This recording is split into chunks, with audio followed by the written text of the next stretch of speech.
நெஞ்சங்களில் என்றும் வீற்றிருப்பவர் எம்பெருமான் முருகன். இன்றைய சூழலில் சிலர் நமது தமிழ் பேச்சை ஒரு கருவியாக பயன்படுத்தி நமது நம்பிக்கையின் அடித்தளத்தையே தகர்க்க பார்க்கிறார்கள்.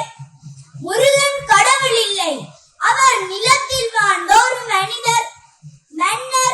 முருகன் நமது முப்பாட்டன். முருகன் சிவனின் மகன் இல்லை, பார்வதிக்கு மைந்தன் இல்லை என்று கூறி தமிழர்களின் இறை வழிபாட்டையும் ஆன்மீக பாரம்பரியத்தையும் மழுங்கடிக்க பல முயற்சிகள் நடக்கின்றன. ஒரு சிலர் முருகன் நமக்கு விவசாயம் கற்றுக் கொடுத்த முப்பாட்டன் என்றும், ஒரு சிலர் முருகனின் உடம்பு முறுக்குகள் இருந்தது, அதனால் காணவரை முருக்கன் என்று கூறி பின் முருகனானது என்கின்றார்கள்.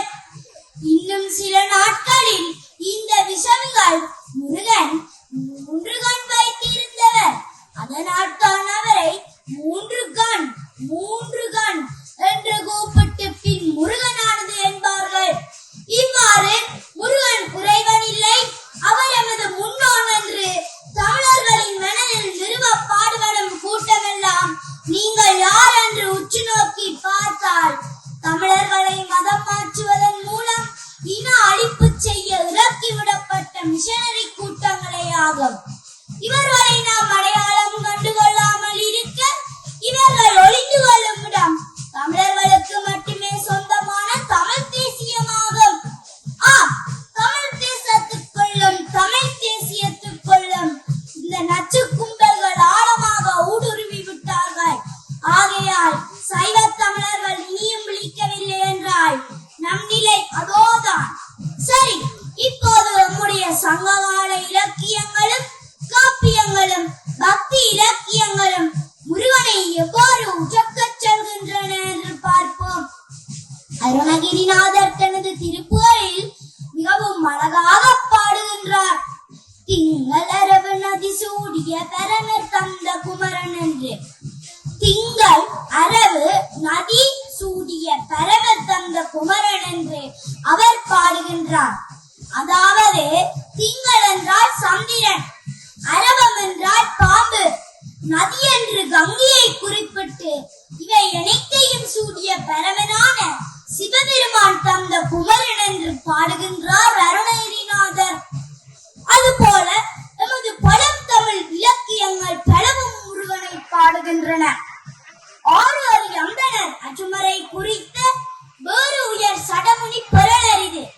உருவின் அழல்புரை குட்டத்து அழல் உரு உச்ச என்ற திருமுருகாற்றுப்படை பாடலில் சங்ககால புலவர் நக்கீரன் நெருப்பை போல சிவந்த தாமரைகள் மலர்ந்து விளங்கும் சரவண பொய்கையில் அக்கினியின் அம்சமாக அவதரித்து தோன்றியவர் முருகன் என்று பாடுகின்றார். மனித பிறவிக்கு அப்பாற்பட்ட இறையாற்றல் கொண்டவர் முருகன் என்பதற்கு இதுவே பெரும் சான்று. அதுபோல இளங்கோவடிகள் இயற்றிய சிலப்பதிகாரத்தின் வஞ்சிக்காண்டத்தில் இடம்பெறும் குன்றக்குறவை பகுதியில் ஒரு பாடல் வருகிறது. கடம்பு சூடி உடம்புடி ஏந்தி மடந்தை பொருட்டால் வருவது போல் அறுமுகம் இல்லை, அணிமயில் இல்லை, புறமகள் இல்லை, சரி தோல் இல்லை, கடம்பூன் தெய்வமாக நேரார் மடவர் மன்றவே திருகுடியோரே. இந்த பாடலின் பொருளானது கடம்ப மாலை சூடி, அதாவது முருகனுக்கு பிடித்த மாலை, அதனால் தான் கந்தா கடம்பா என்கின்றோம். சரி, பாடலுக்கு வருவோம். கடம்ப மாலை சூடி கையில் வேலேந்தி மடந்தை பொருட்டான், அதாவது ஒரு பெண்ணுக்காக நீ இந்த ஊருக்கு வருகின்றாய், ஆனால் உன்னிடம் அறுமுகம் இல்லை, அணிமயில் இல்லை, புறமகள் இல்லை, அதாவது வள்ளி இல்லை, சரி தோல் இல்லை, அதாவது 12 தோள்கள் இல்லை என்று பாடல் அமைகின்றது. இந்த பாடலின் பொருளானது, இங்கு அந்த காதலன் தனது காதலியை பார்க்க, அதாவது தலைவியை பார்க்க முருகன் வேடமிட்டு அவளின் ஊருக்கு சென்று வருகின்றான். எனினும் வருவது முருகன் இல்லை என்று ஊரார் அறிவார்கள் என்பதை இந்த பாடலில் மிகவும் அழகாக தோழி குறிப்பிடுகின்றாள். ஆக சங்க காலத்தில் வாழ்ந்த மக்களுக்கே தெரிய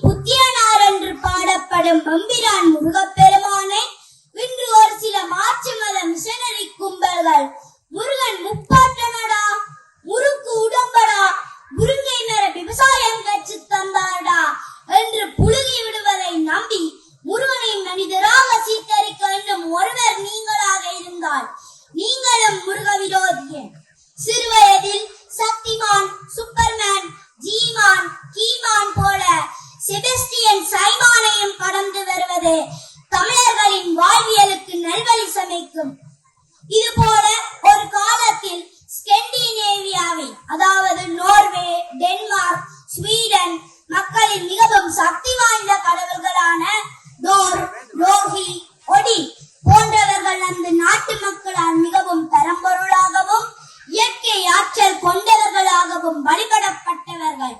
பின்பு இந்த மதமாற்ற கும்பல்கள் அவர்களை ஒரு மன்னர் முன்னோன் என்றெல்லாம் கதை கட்டி விட்டதன் மூலம் இன்று அந்த நாடுகள் எல்லாம் கிறிஸ்தவ நாடுகளாக தம் அடையாளத்தையே இழந்து இருக்கின்றன.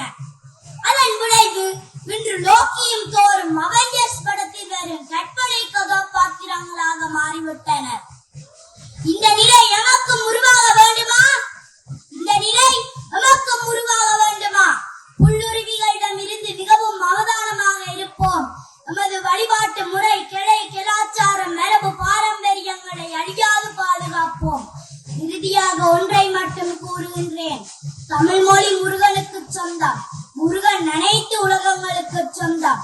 முருகனே தேவசேனாதிபதி, முருகனே தகப்பன் சுவாமி, முருகனே கம்பன், முருகனே கடம்பன். ஓ முருகா, ஓ முருகா, ஓ முருகா.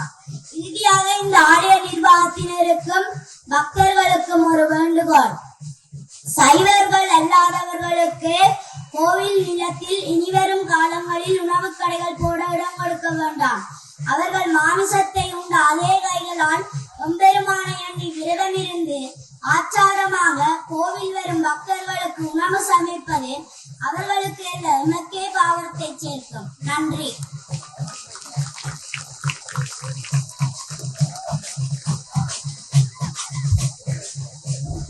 இதுவரை நேரமும் தனது வயதுக்கும் தோற்றத்துக்கும் அப்பாற்பட்டு ஒரு முதிர்ந்த பேச்சாளரை போல முருகன் கடவுளா முப்பாட்டனாரா எனும் தலைப்பில்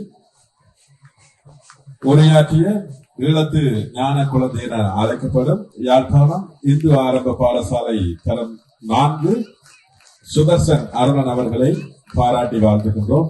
அவருக்கான நினைவு சின்னம் நமது நிகழ்ச்சி ஒருங்கிணைப்பாளரால் வழங்கப்படுகின்றது. நன்றி.